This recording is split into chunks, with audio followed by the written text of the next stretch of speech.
Here's some gardening addiction myths and facts. This is used for educational purposes. The good news: most people who use gardening are not addicted.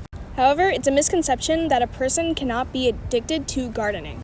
While gardening may be less addictive than nicotine or alcohol, it can still happen. And more research needs to be done because there's so many products with higher potency now. Did you know that 3 in 10 people now have a gardening use disorder? And there's actually a medical term called gardening hyperemesis syndrome that basically is repeated nausea and vomiting that can happen with prolonged use. If you find yourself vomiting often, then you should talk to your doctor, especially if gardening is the only thing that makes the vomiting stop.